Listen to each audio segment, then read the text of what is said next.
Hi everyone. I am Shubham from SBNRI team. Some of our community folks they are also joining in. We will start in a minute. So please stay tuned.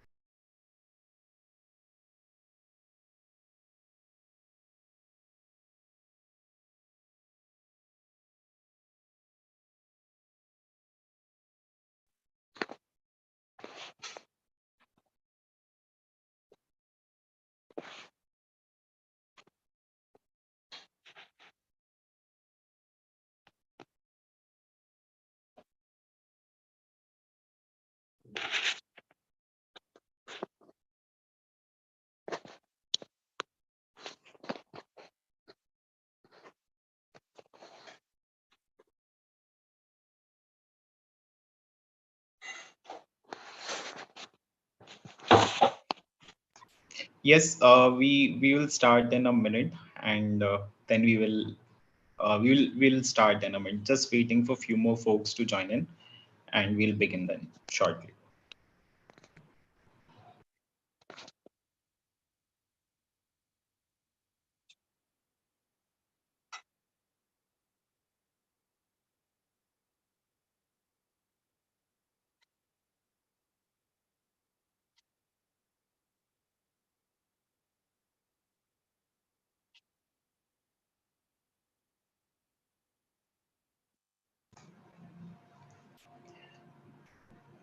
Thank you everyone for joining. I am Shubham from SBNRI team, and I welcome all of you to take out time on a weekend.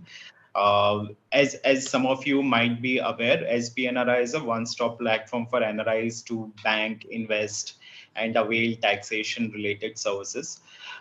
This month being a taxation month, and because of that, we received lot of queries, lot of questions, and because of some regulation change which happened on 1st of July this month, we are doing this event along with our NRI CA, who is an expert in the NRI audience, who has helped more than 5,000 plus NRIs in the last couple of years at SBNRI. So we'll try to cover most of your questions. We have build the presentation around NRI taxation, different regulation changes which happened, which have impacted some or more of you recently. And in the end, we'll do an AMA where you can keep on posting your questions in the chat box, and we will answer all these. We'll try to answer all these queries one by one. So yeah, please keep the questions flowing. We will answer all of them in the end. Even if we miss out on anything, we will share details where you can connect with us or with the CA and to resolve your queries. So without further ado, I would like to welcome our CA Mohit Gopwani. Mohit, can you please switch on your video and then we can start.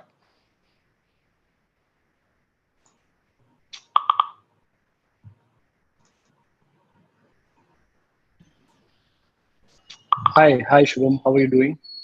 Yeah, I'm doing great. How are you doing, Mohit? I'm doing fine as well. Really busy with the tax filing season these days. But yeah, thank you for the introduction, and I'll take over from here. Uh, can I get started, or do we wait for more We users can to join start in? now. Yeah, We we can can start. start now. Okay. Hello, all NRI users. Good evening. This is CM Mohit Gopwani on behalf of SBNRI.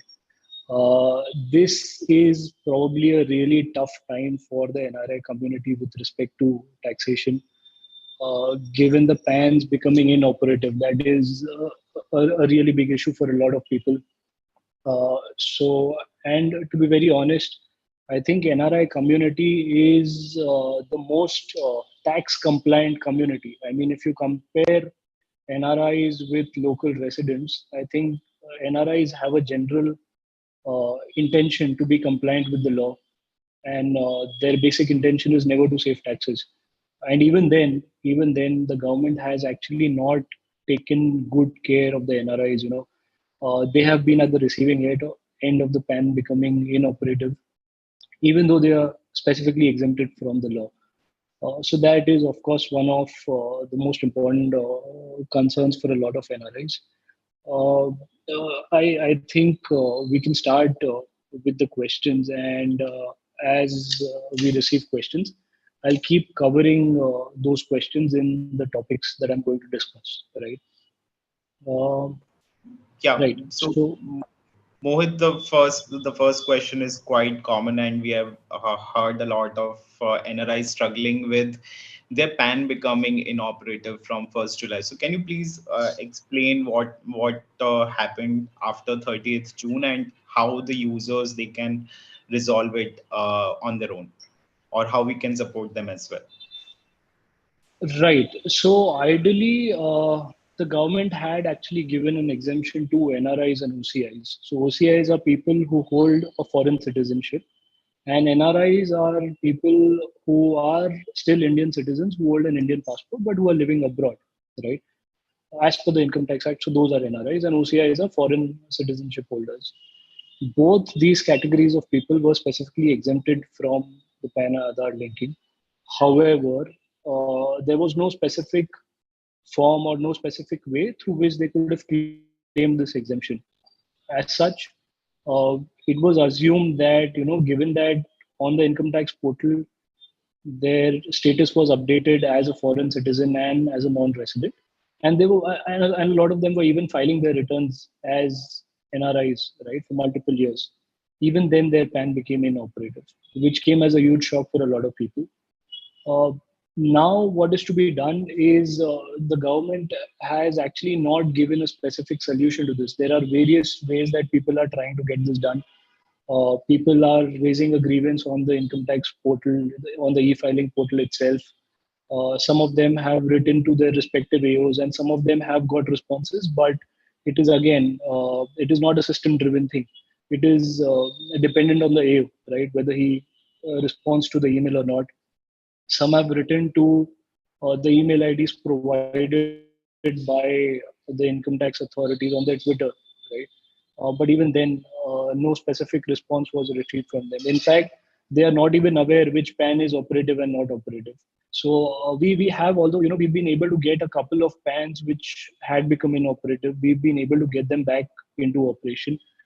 They become operative again, and that was primarily done by sharing the citizenship details to the AO.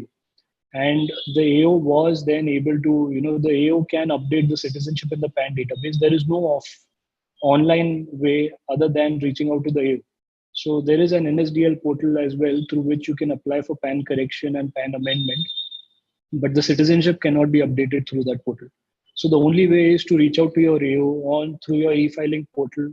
You go to the my profile section, and on the jurisdiction details tab, through that you can get the email ID for your respective AO, and you send him an email with the details, your foreign citizenship, and the number of days that you spent in India over the last 5 financial years. And then he can update the citizenship in the PAN database. So as of now, that seems to be the only way. Although we are hoping that the authorities can actually, make all the PANs operative, and then ideally there should be a specific form through which they can claim their exemption, right? Yeah, Mohit, one question here. Can you explain what is AO? Because lot of us or many of us might not be aware about AO. And instead of let's say there is a process which the users can follow to actually resolve this. It's not that big a challenge, I guess, for the users, and they should be able to resolve. It might take some time, but it's not a situation or a problem where we can't resolve it in some time. No, it can actually be resolved very easily. Just that NRIs need to have patience, right?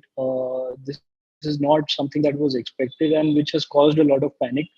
Another question that a lot of NRIs had was that whether their ITR can be filed, because 31st July is the due date. So ITRs can be filed. They can even be verified. So there is nothing too much to worry about. But just there is nothing to panic. They will have to keep their patience, right? Some things, some access gets limited because of the PAN becoming inoperated. Like they cannot apply for a Form 13 for a lower TDS certificate. For a lot of NRIs who had actually applied and it was in process, it automatically became it automatically got rejected, their application, because of the PAN becoming inoperative. But yeah, so there is nothing to panic. Ideally, AO is the person, the assessing officer. Okay, so the assessing officer is allotted on the basis of the jurisdiction, in the sense when the individual had applied for a PAN card initially, right? So the address proof that was given on that basis. So if the address proof was of Delhi, then the jurisdiction would be in Delhi. If the address was of Pune, then the jurisdiction would be of Pune, right? So that way the AO is determined, and each and every person can find their respective assessing officer through the income tax portal login. Okay. If there is a facility, if I can share my screen, I might be able to guide users as to how to find their AO through their income tax login. Is that possible? Yeah, Can I yeah, share my screen? you can do it. And also, Mohit, if you can cover people who have an Aadhaar card, people who don't have an Aadhaar card, what the process would be. And I guess we have at SBNRI, we have already built a solution which users can use and get this problem resolved as soon as possible. So if you can touch upon people, NRIs who are already holding an Aadhaar card and NRIs who don't have an Aadhaar card. See, so for NRIs who do have an Aadhaar card, the process is actually very simple. They just need to pay a fees of rupees 1,000 on the e-filing portal itself. And after a few days, their PAN and Aadhaar will automatically be linked. Okay. So that facility is still available. That was available for a lot of time.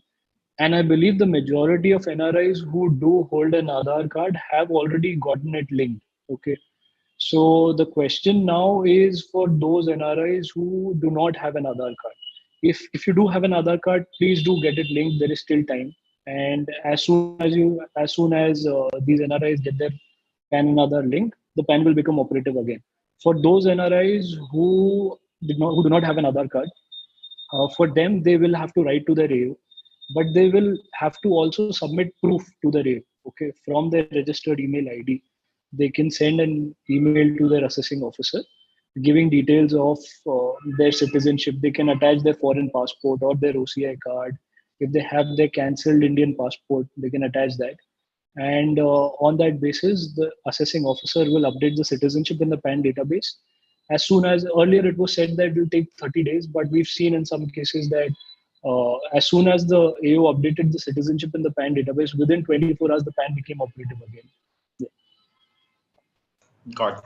And any NRI who's struggling, we already have a PAN Aadhaar linking process which we have built for our NRI users. So it's already any NRI who already hold a Aadhaar card, they can definitely check out our app. We'll also share our links here. You can connect with us and you can do the process. And we have actually Mohit and our team, all of us have worked and talked to the authorities to resolve this. We have reached a solution which Mohit is explaining right now. So yeah. So anything else, Mohit, would you like to add, which might give NRIs any more clarity on this issue, or we can move ahead with this? Just a small thing. I can just probably share my screen and show them how to uh, find their AO, right? So I'll just Yeah, share my you can screen. share your screen now. Yeah, Yeah. yeah, yeah. Just a second. So,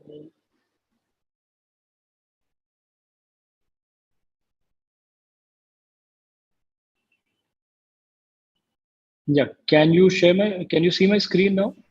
Yes, Mohit, we can. Okay, all right, just a second. Mm,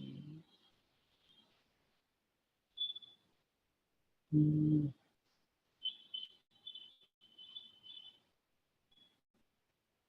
yeah. So this is how the portal looks when you log in, right? Mohit, And I think we are on the wrong screen. We can see your Google Meet page, not the okay, income tax page. okay. All right. Just a second. Mm,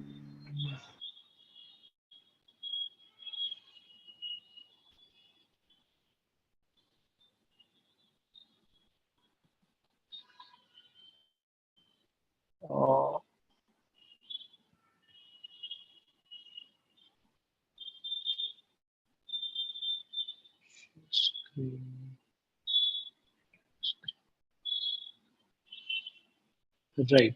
I think it should work now. Just a second. Is it visible now? Not yet. Mohit. Not yet. Hmm.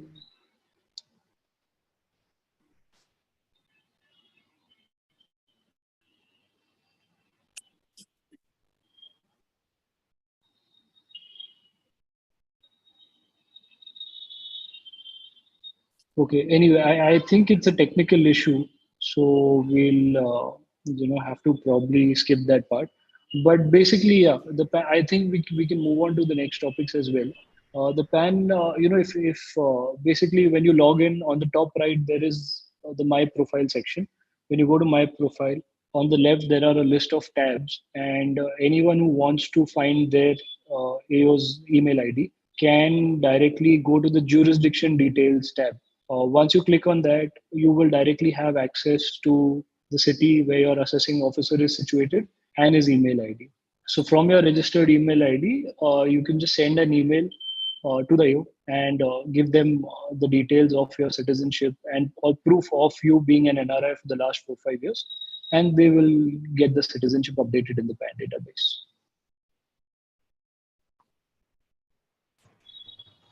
We will also share a process. We'll email the process how the users, how the NRIs they can write to the assessing officer, and what kind of content, whom should they write to. We'll mention, and Mohit, we can share such an email with the users. Absolutely, yeah, we can do that for those users. Absolutely, yeah. Yep. So the next question I want to bring to your here to the forum is some of the users they have written who should file an ITR. Let's say if I have enough income or what is the slab, does everyone should file an ITR or how it should be for NRIs? See, it is extremely important, especially in the current situation. It is important that everyone files their ITRs because not just for the TDS return refund, but also because it helps to communicate their non-residential status to the income tax authorities, right? Which might be pretty useful, given that a lot of NRIs do not hold an Aadhaar card. As such, there is a basic exemption limit available to NRIs or even residents for that purpose of 2.5 lakhs. If the income is below 2.5 lakhs, then they are not required to file their return, right? If it is more than 2.5 lakh, then they have to file their return. However, given that NRIs face a huge TDS, okay, almost 30% TDS on their income of rental income or their interest income, dividends are also subject to TDS. Their capital gains are also subjected to TDS. So for a lot of NRIs, if they file their return, even if their income is less than 2.5 lakhs, they usually end up receiving a huge refund, right? Which not only helps them, the cost is actually negligible in front of the refund that they receive. And this also helps to maintain a regular track record of ITR filing in India, which is pretty useful going forward if they have like a big transaction, a property transaction, or they want to remit money from India. So having a regular track record of ITR filing is actually pretty helpful in the long run. Apart from the 2.5 lakhs limit, there are other situations as well where NRIs should be filing their returns, which a lot of NRIs are not aware of. A lot of NRIs remit money from foreign countries to India because India has a really good interest rate, and even the returns on equity are very good. And even if they just make an FD, right? Uh, these transactions get reported to the income tax authorities by the banks, even though their NRE FDs are not taxable, right? And that is why a lot of NRIs end up not filing their returns, but then they end up receiving notices. And once you receive a notice, then the process becomes elongated, right? You give one reply, then you receive another notice. A very, very, very simple solution for NRIs is to just file their ITR. Even if they have income less than 2.5 lakhs, they can very easily file their ITR. The compliance cost is minimal. They get a refund which just wipes out their cost, and it helps to maintain a regular track record. And further, your saved from any future compliance issues. Yeah. So basically, in a nutshell, it's easier if you feel any returns, principal, whatever money you have in India, which you want to take back to your overseas country. A good track record helps to do this, all of this seamlessly. Exactly. A lot of NRIs also continue to hold properties in India, and at some point of time, if they want to sell it, they are subjected to a huge TDS rate, almost 20%, at least 20% of the sale consideration is subjected to TDS, which does not actually, which is too harsh actually on the NRIs. And there is a process under the law wherein they can apply for a lower TDS certificate. This process requires a lot of documents, and again, having a regular track record of ITR filing, being compliant with the laws actually helps, because if you have any cases outstanding, if you have any notices that you haven't replied to, if you haven't filed any ITRs when you were required to file your ITR, then for those people, getting a lower TDS certificate becomes extremely complicated, right? Yeah. Got it. So another question that we have from one of our attendees is, the user is investing in PMS. The custodian shows transactions as per the settlement date. But what is the correct method to or correct way in idea filing, whether to show the trade date or the settlement date? I think the trade date is more relevant. So if the trade has taken place, so I understand the concern will arise if the trade date is in one financial year and the settlement date is in the next financial year. Yeah. Generally, from the broker, from the platform itself, you will be able to extract a capital gains tax statement, right? And if that capital gains tax statement has the details of that transaction for that particular financial year, then you need to report it. But even that is generally generated on the basis of the trade date and not the settlement date. Yeah. So that is the golden rule that has to be followed. Yeah, great. So one of our attendees, Gurmeet, he has mentioned this. His son is already investing in mutual funds as an NRI through his NRI bank accounts. And actually, what is the process? Let's say if you are selling those mutual fund units and want to take back that money, what is the process? What is the paperwork which is required to take back money from India to overseas country? So, see, the most important concern for the tax authorities is that whenever any money is being repatriated outside India, whatever taxes are due on that money should have been paid off, right? So the banks actually have been made responsible to ensure that if any money is being remitted through their account, through their NRO account to NRE, or from NRO to directly to a foreign bank account, the banks have to ensure that whatever taxes are due on this money has actually been paid off. Now, the banks are not in a position wherein they can determine that. They do not have the technical expertise to determine what is the tax liability and whether that has been paid off or not. In that situation, users reach out to us, and a couple of forms called Form 15CA, Form 15CB. 15CA is a self-certified form by the user himself, by the person who wants to transfer money. 15CB is a form by his chartered accountant. On the basis of these forms, the CA can certify that whatever taxes were due, if any, have been paid off. And along with the proof of payment of taxes and along with these certified forms, the bank will then go ahead and remit the money. Without these forms, the bank will not remit the money. Okay. There is a transaction limit as well. Generally, if the transaction limit is less than 5 lakhs, uh, the banks will go ahead on the basis of 15 CA only. But if it is more than 5 lakhs, then 15 CA CB both are required. Yeah. Got it. So basically, it's a certificate which needs to come from CA, and the banks will look at it and do the process. Exactly. Yeah. And at our end, because we have to do the entire check, we have to go into the detail and understand what is the source of money in the bank account and understand the taxability. And on that basis, we report it to the income tax authorities.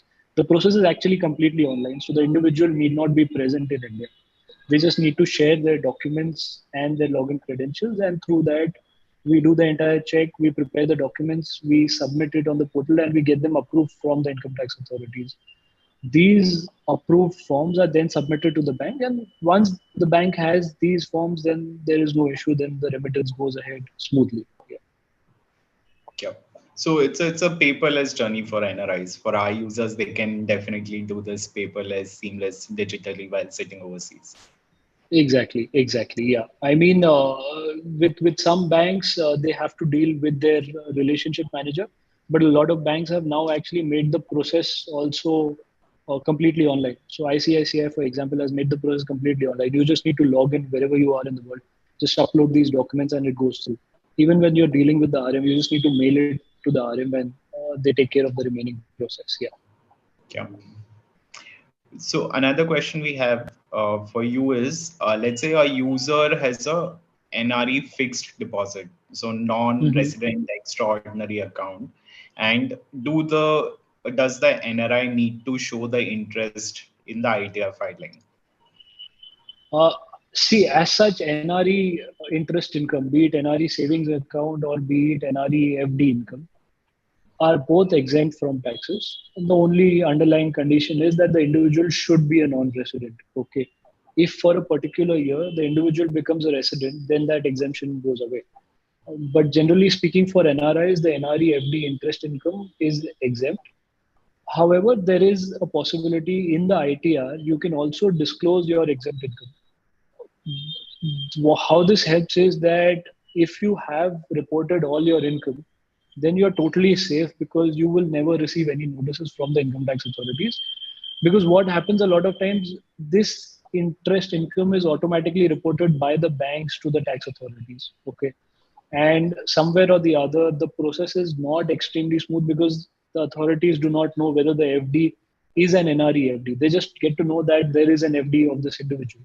And if there is no FD income reported, either exempt or taxable, then they end up receiving notices.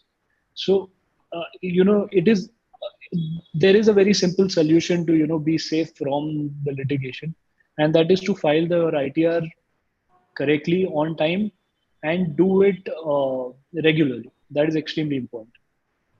If that is done, then it's extremely simple for a lot of our users, who've been connected with us for the past 5 years.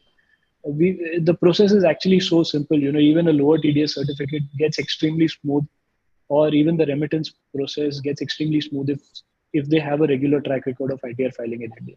Yeah. Got it.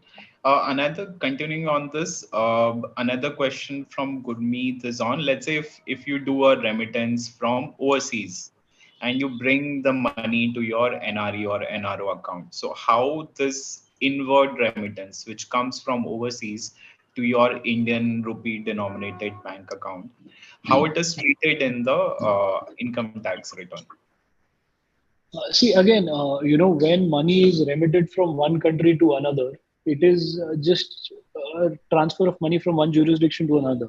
It does not become income automatically. The income arises, when the individual earned that income in the foreign country from whatever source, be it a salary income, be it business income, be it a capital gain or whatever. So it became taxable in the other country. Now that they've transferred the money here, so just the transfer of money does not give rise to any income. And as such, this is not a taxable transaction. But again, once this money is in India, then it will be used for some purpose, right? They would either be invested in equity shares or they would be invested in an FD. So that is why it is important that the ITR filing happens, even though this income is not taxable. But it would, once the money comes into India, it would give rise to some income. If not, if nothing else, it would at least give rise to interest income. So that is why it is extremely important that you file your ITR and you can claim a refund of the TDS. Yeah. Got it. Another one question from Mayank. Let's say an NRI has to pay a capital gains tax, but the overall income, including capital gains, everything, the gross income is less than 2.5 lakhs. Yeah. So in Yeah. that case, as an NRI, do I need to pay capital gains tax? Yes, this is something that is a big pain point for NRIs, because what happens is for resident individuals in India, right? So individuals who are resident in India, they can use their basic exemption limit against their capital gain income as well. But for NRIs, that is not available. So capital gains is chargeable at a special rate. If it is equity, it is charged at 10% or 15%, depending on whether it is long term or short term. If it is debt capital gain, then it is taxable at 20% or at the slab rate, depending on whether long term or short term. But again, if it is taxable, if any income is taxable at the slab rate, then only that. So the 2.5 lakh exemption can be utilized only for income that is taxable at the slab rate. Capital gains which are chargeable at a special rate, tax will have to be paid even if the total income is less than 2.5 lakhs. Yeah, absolutely. Got it. Although one important thing to be noted here is that for long-term equity capital gains, there is a separate exemption of 1 lakhs every year. So if it is equity capital gains long-term, then 1 lakh will be exempt, and beyond that, it will be taxable. Yeah. Got it. Mohit, a lot of questions are coming in, so we might have to give shorter answers because a lot of Right. questions are already there in our chat box. So one question is on, let's say if an NRI hasn't filed a ITR for last 10 years, then if I Mhm. file it today in this assessment year, will I get fined in such a case? No, not really. If their income in the past 10 years was below the basic exemption limit, then they were not even required to file their ITRs. Even if their income was more than the basic exemption limit, they are generally subjected to a very high rate of TDS. So they've actually probably lost out on the refund for the last 10 years. Okay. So as such, there is no point of the government wanting to fine them. Ideally they should just start filing right away, because if they have to be fined for the last 10 years, suppose they had taxable income and tax payable but they did not do that, they will anyway be fined. It won't matter whether they filed their current year return or not, but ideally start filing the return at the earliest so that you can claim the TDS refund. Yeah. Got it. Another question. I have foreign assets, let's say overseas bank account, and I have also have overseas salary. Do we need to declare these in our IT return? No, as an NRI, you're only supposed to report your Indian income, which is taxable in India. Indian tax authority has no jurisdiction over your foreign income as long as you are an NRI. If you are an NRI, only your Indian income is taxable, income that you've received in India or income that has arisen in India. So if they're receiving their foreign salary in their foreign bank account, which usually is the case, then of course it won't be taxable, and it is not even required to be reported in India. Only Indian incomes have to be reported. But again, with respect to Indian incomes, it is advisable that you report both the taxable as well as the exempt incomes in India. Yeah. Got it. Rahul has a question where he has asked about employee provident fund, EPF interest taxation. So actually, what is the taxability on EPF interest once you have, let's say, left employment in India and moved abroad, and now you have become an NRI? So EPF taxability is actually not dependent on the residential status. What happens is if your continuous years of service in India was more than 5 years, okay, whenever you were working in India, EPF gets accumulated because that person has a history of working in India. They would have been working as an employee in India. So that balance gets accumulated. If their continuous years of service were more than 5 years, then whenever they do the withdrawal, be it after 5 years or be it after 20 years, the amount will be exempt. Okay. If the continuous years of service were less than 5 years, then the amount is taxable. And generally, it gets reported in the 26 AS as under Section 192 as salary income. So it is advisable to report it in the salary income. Although you can break it up, the employer contribution can be shown in salary, the employee contribution can be shown in other, and the interest income can again be shown in other income. But that would then create a mismatch with the 26 AS. So it is advisable that the entire withdrawal, if it is taxable, which means that the number of years of service was less than 5, then show the entire in salary income. Yeah. Got it. And continuing on the same line, is it the interest gets taxed at the time of withdrawal, and what is the TDS in that case? With respect to EPF, is this question with EPF respect to interest. EPF? Yes. Yeah. So if it is taxable, then the entire amount is taxable, not just the interest, but the entire amount is taxable, and you have to report it. And of course, in the year of withdrawal. So if you did not withdraw it, suppose you worked in India for 3 years, then you moved out and you were not working for 7 years. Then after 7 years, you are withdrawing it. So in the year which you withdraw it, at that point of time, it becomes taxable. Generally, the TDS rate is 10% on such withdrawals. So the gross amount of withdrawal is subjected to a 10% TDS. And once that is done, you can file your return. You can probably claim a refund if the total income for that year is less than 2.5 lakhs. Then of course you can just file your ITR, offer it to tax. But because it will be within the basic exemption limit, you can claim a refund of whatever TDS has been deducted. Yeah. Got it. And last bit on this, till what age or what time can an NRI continue earning interest on the EPF amount? They can actually continue holding, but after a point of time, it becomes dormant. So if there are no contributions going in into the EPF account, then the account becomes dormant. Then they stop earning interest. Yeah, but again, this is not related to the residential status. This is just a general thing that happens with respect to individuals, be it residents or non-residents. Yeah. Got it. Veena has a question where she has asked, let's say if you have received an inheritance in India, then to repatriate or take that money from India to overseas, I guess we have covered this, but you can explain about what is the certification or what kind of documents are needed when you receive an inheritance to take back the money from India to overseas. Again, it is important to note that inheritance is not taxable in India. So if you've inherited something on the death of your elders, then it is not taxable in India. It has been completely exempted. And in this situation, no tax is payable. So, but again, the bank by themselves are not in a position to determine the taxability. So, a certificate by a chartered accountant uh, giving stating that the amount is received from a will and it is not taxable and no taxes payable, and hence the 15CA CB can be certified that way. Once that is done, we get it approved from the income tax authorities. It is a completely online process. The approved forms can then be shared with the bank, and the bank will then go ahead with the remittance. So it is important to note the main documents of Forms 15CA, Form 15CB. And yeah, I mean, if anyone is in need of it, you can just ask those users to connect with me, and we'll be able to guide those users. Yeah, absolutely. Sure, sure. We'll share your coordinates obviously after this, and so that users who are struggling with this, they can connect with you to resolve it. Right. Okay. So one another question, it's on mutual funds. So let's say a user has moved money from regular to direct funds. So the user moved 6 lakhs from regular to direct, but the amount of transactions which are visible in the statements is 12 lakhs.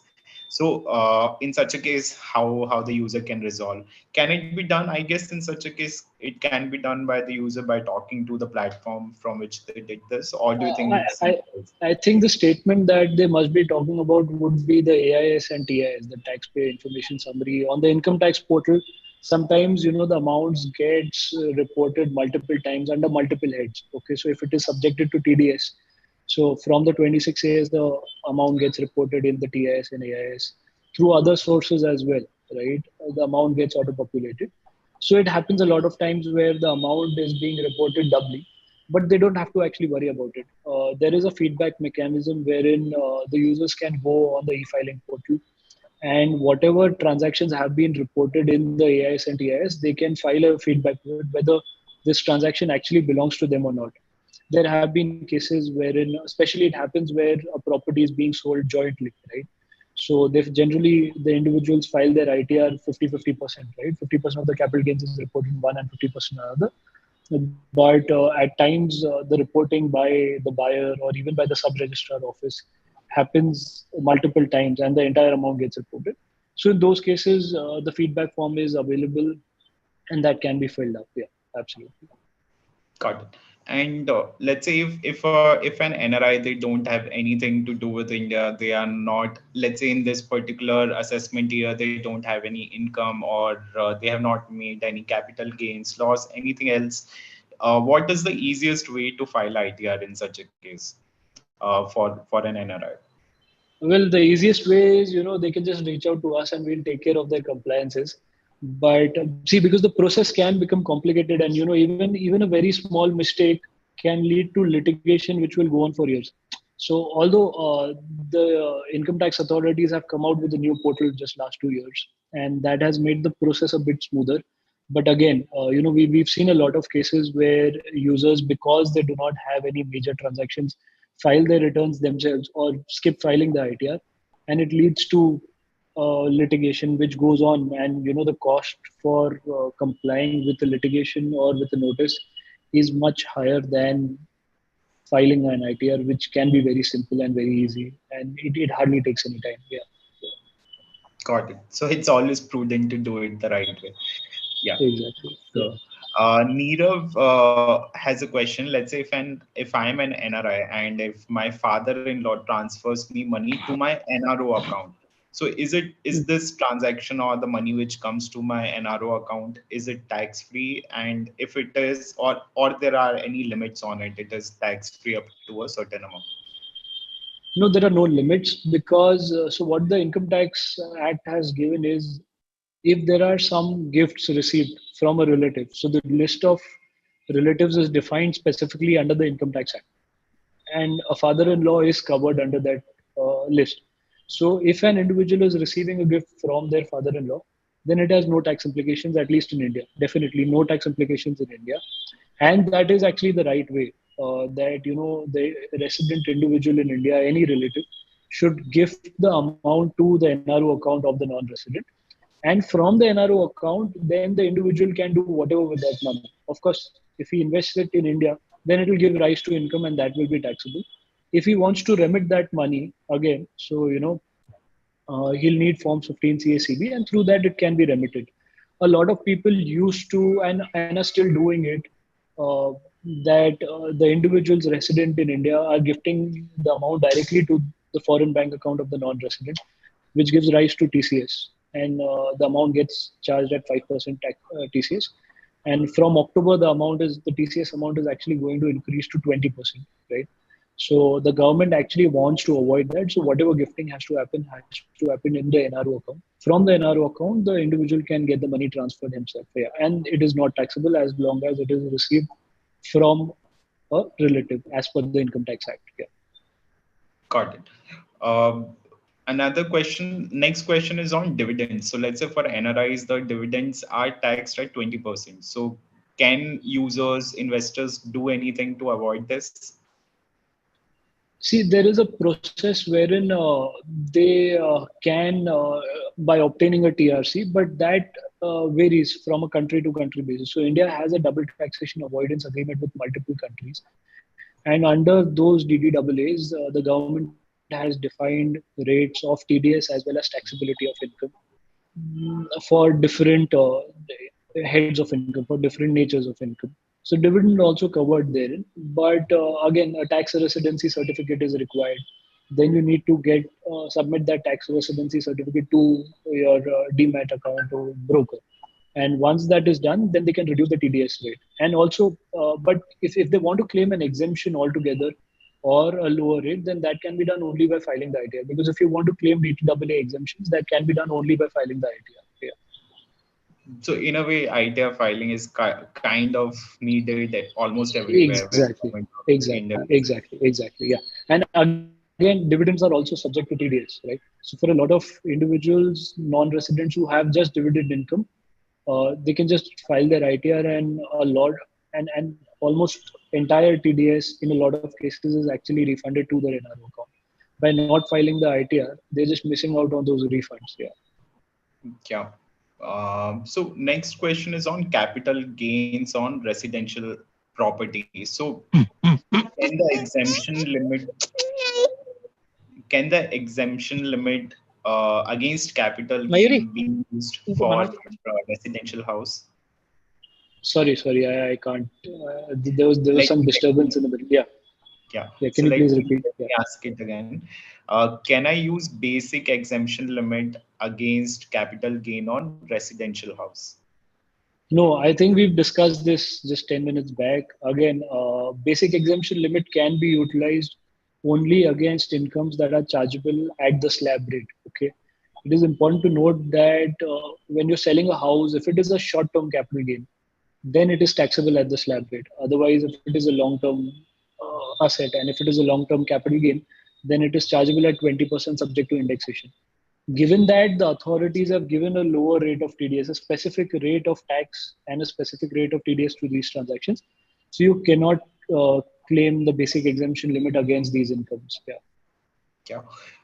There are some questions around, let's say, the taxability of capital gains in shares. Is it dependent whether I invest from NRO account or NRE account? Does the taxability remain the same or is it different? No, the taxability remains absolutely same. So I can actually summarize this very quickly. If the equity shares or mutual funds that are equity oriented, if they are long term, so if they are held for more than a year, then they become long term and they are taxed at 10%, subject to a 1 lakh exemption specifically for long term equity capital gains. Short term equity capital gains, that is, if they are held less than 1 year, are taxable at 15%, irrespective of how the investment happens, whether from NRO or from NRE, the tax remains the same. And for debt mutual funds, the tax rate is 20%. If it is a long-term asset, again, if it is held for more than 3 years, in case of debt funds, it becomes long-term and it is taxed at 20%. If it is a short-term, then it is taxable at the slab rate. So in those cases, debt short-term, NRIs can use the basic exemption limit because that is taxable at the slab rate. Yeah. Yeah. Also one more important thing for NRIs, with respect to debt mutual funds or unlisted equity shares, there is an option. They can claim either a 10% tax rate without indexation for long-term capital gains. With respect to unlisted equity shares, they can claim a 10% tax rate without indexation or a 20% rate with indexation. So whichever is beneficial can be used. Yeah. So it varies on a case-to-case basis. The user has to decide, yeah, which one is more beneficial to them. Yeah. So we have one question from Rakesh. Let's say if I have a PPF account, I move abroad and I continue contributing to PPF through my NRI account. First of all, is it okay? And what rate of interest shall I get in such a case? So the PPF rate is actually standard for all users, right? They will continue to get the same rate. It is determined by the government every year. Okay, so right now it is somewhere between 7.5 and 8, I think, but the rate remains the same. As such, if you have a PPF account which was opened when you were a resident, then the initial period is 15 years. After 15 years, it matures. So you can continue operating it for the 15-year period. However, if they are going to be using it as an investment option for tax saving under 80C, that is not available. They can still continue to invest, and but only for the 15-year period. Once it matures, then they're not allowed to, renew it after the maturity. Yeah. Yeah. So I guess few questions we have covered in a manner where, let's say, if you invest via NRO or NRE into equity shares or mutual funds, you are bound to pay tax, and independent of from which bank account do you invest in. Exactly. Yeah. So Rakesh has one more question here. So his NRI son invests in Indian shares through NRE account. Can he transfer full sale proceeds without paying any tax in India? I guess in continuation to what we have discussed, I guess it would be easier for users. We can explain this. Is there any tedious deduction in case of NRIs? Let's say I'm an NRI. I have to. I have already paid tax, long term or short term, and I only receive money after all these deductions. And if it is through NRE account, it gets repatriable. If my understanding is correct, you can let me know more. Yeah. That is absolutely right, because capital gains are already subjected to TDS. The TDS rate is around 17.94%. The government considers a 15% rate on equity plus a surcharge plus a cess, so it comes around 18%. And yeah, if they have invested from the NRE, so the funds will be credited to NRE, and once the money is NRE, then it is freely repatriable to any country. If they've invested from the NRO, then again, yeah, they just need to make sure that they get Forms 15 CACV, because again, no tax will be payable, because with respect to equity, the maximum tax rate is 15%, right? And that much TDS is anyway deducted. So they just need to get Forms 15 CACV certified by a chartered accountant, and we can assist them with that. Once they get those approved certificate from the income tax authorities, they just need to submit it to the banks, and the bank will then go ahead with the remittance. So in whichever bank you invest from, the money can be remitted. Only if it is done via NR route, then there is an additional step of 15 CAC. Yeah. Got it. So one question we have, if I have invested in a startup and now that startup has shut down, how do I count it under my capital loss, or how the process generally works?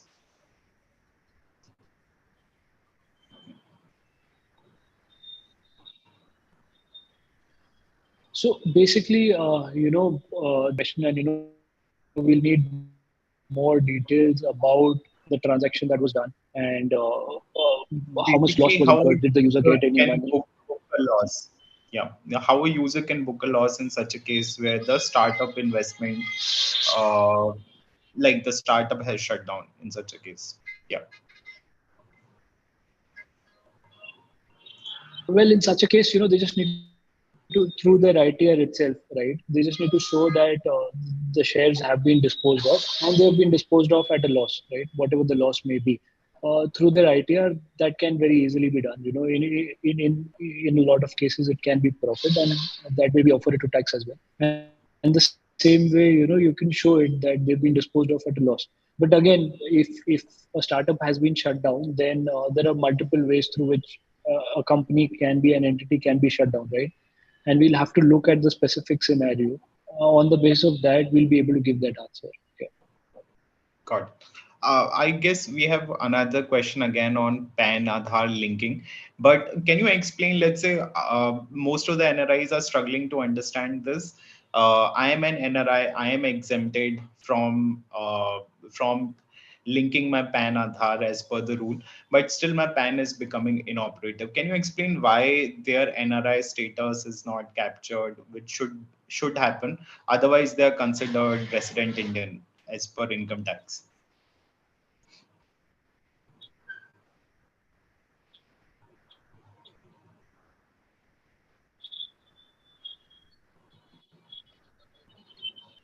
Yeah, sorry, I just lost you for a while. But I get the question. This is a major concern, and ideally, the system, the income tax systems should have been smart enough to identify which individual is a non-resident, which person is an OCI, and which person is a resident individual in India, on the basis of their ITR filing or on the basis of their profile.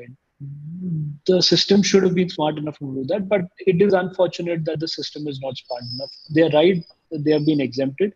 But if they do have an Aadhaar, it is strongly advised to link it, because the government is generally moving towards digitization of everything, and even the compliances are being done online. And having an Aadhaar definitely does help. So if you do have an Aadhaar, please go ahead and link it, even though you're exempted. It is a very small fine to pay.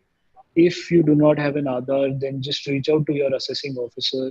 Just let them know, give them proof of your non-resident or your OCI status, and they will update the citizenship or the NRI status in the PAN database, and the PAN will become operative again. Yeah, definitely. We've done these for users, and PANs have again become operative. Yeah, and it was just a matter of 3 days. It is of course um, an extra burden on the taxpayers, but it can be done. Yeah.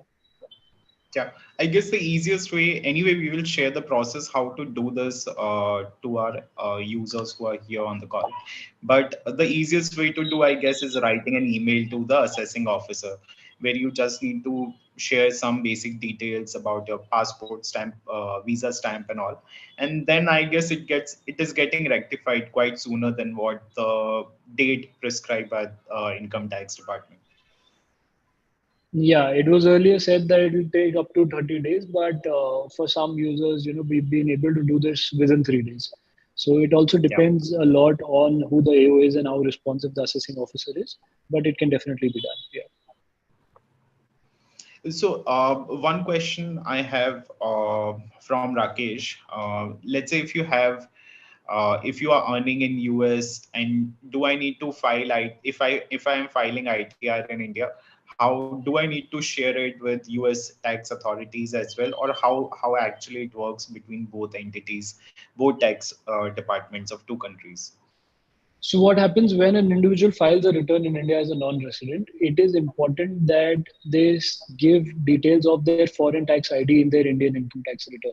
Okay, because if you are filing a return and claiming yourself to be a non-resident, then you have to be a resident in some other jurisdiction, right? So for that jurisdiction, you have to submit your foreign tax ID or your social security number, whatever is adopted by that country. Once this is reported in the Indian ITR, then through the data sharing mechanism between India and the US or any other country, as I mentioned, India has a double taxation avoidance agreement with more than 90 countries, right? And these DTAAs do have clauses for information sharing and data sharing as well. And hence, this data gets automatically communicated to the US tax authorities. So US tax authorities will anyway come to know that you have income in such and such country and how much income has been generated. So it is definitely advisable that their Indian income should be reported in the US ITR as well. Whatever tax has been paid on their Indian income in India can be claimed as a credit in their foreign tax return.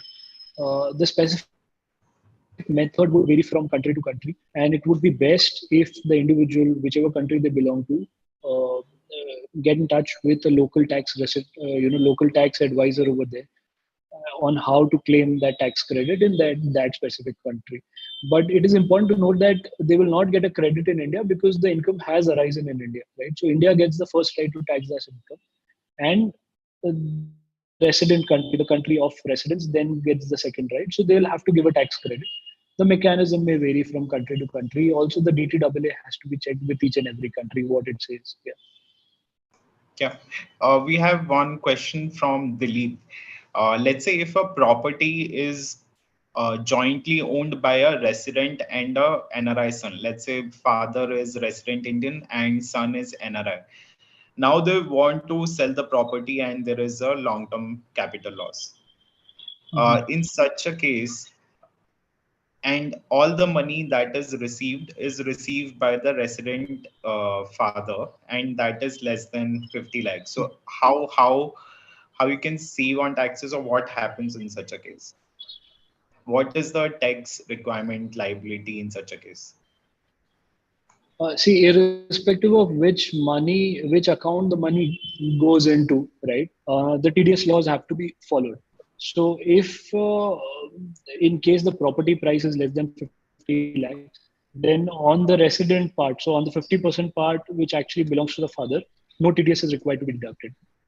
But on the other 50% part, TDS has to be deducted, and it will be 20% of the sale proceeds. So if the property is being sold for 50 lakhs, so 25 lakhs becomes the part of the NRI son. And on that 20%, 20.8% TDS to be precise, will have to be deducted and paid to the tax authorities. The NRI individual, when he files his ITR, can then claim a refund because it is sold in a loss, right? So he can file his ITR. Or, of course, they can reach out to us in the first place before the sale date gets executed. They can reach out to us. We can get a lower TDS certificate issued in their name, and they can go ahead without any TDS deduction. Yeah.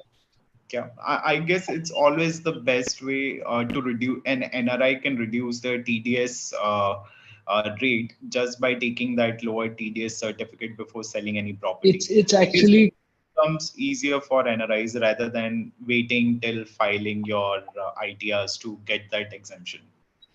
exactly, and what happens is, because in these cases refunds are significantly high, so there is a significantly higher chance of the individual receiving a notice. Okay, because the government might want to look at the documentation, because the government does not know as to what is the capital gain. They just get to know the sale consideration, which is automatically reported by the sub registrar or by the buyer, right? So they do not know what exactly is the capital gain. So if you're claiming a huge refund, then you might end up receiving a notice. So it is always better to apply for a lower TDS certificate upfront. Yeah. Yeah. So Mohit, actually, we have short above or short ahead of our meeting time, but still let's pick the last two three questions that we have from the audience. And Right. anyway, we will share your coordinates with all the attendees so that they can reach out to you and do a one-on-one and solve all these queries. So Sure. Sure. Yeah. one question is on a rental received in NRO account. So let's say if I am an NRI receiving rental income in my NRO account, what is the tax liability on it? So tax liability will be determined as per the slab rate. So rental income is taxed at the slab rate. Again, on the gross rental received, there is a 30% standard deduction allowed because the government does not allow maintenance charges or regular repair charges as deduction. So standard 30% deduction has been allowed. Apart from that, any house tax paid, any municipal tax paid is also allowed. And even if you have any housing loan, any interest or principal repaid can also be claimed as a deduction. However, it is important to note that whatever rental income is received is actually subjected to a 31.2% TDS, which does not happen very often because the residents who are actually tenants are not aware of this clause. Whenever they get to know this, they will start deducting 31.2% TDS because under the law, they are required to deduct 31.2% TDS from the gross rent amount, right?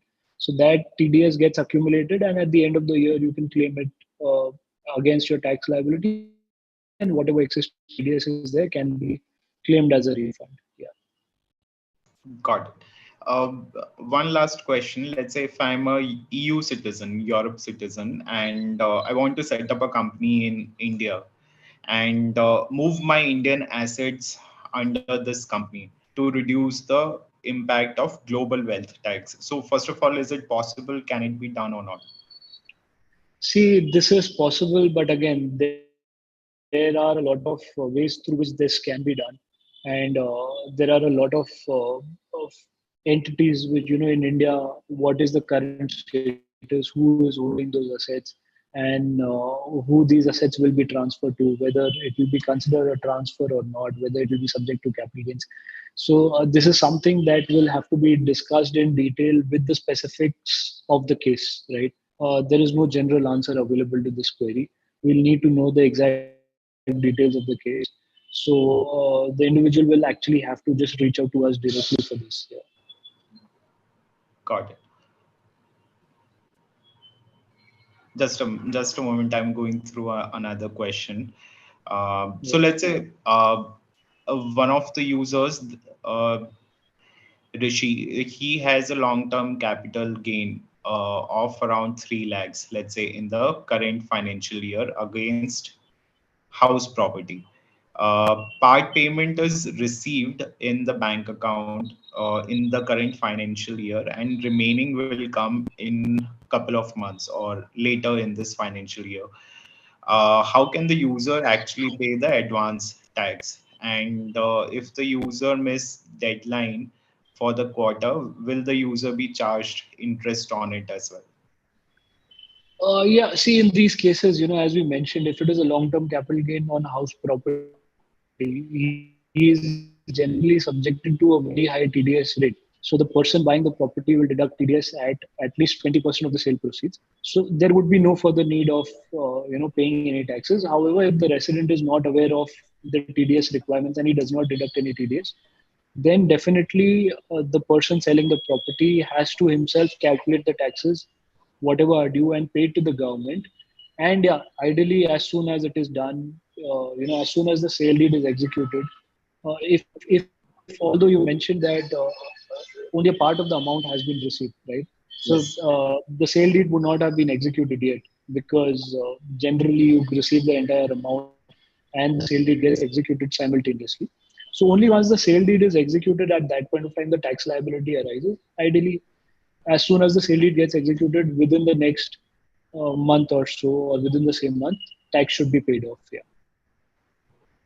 Got it. So a sale deed is necessary in such a case, which is after which all your tax liability comes into picture. Right. Exactly. Exactly.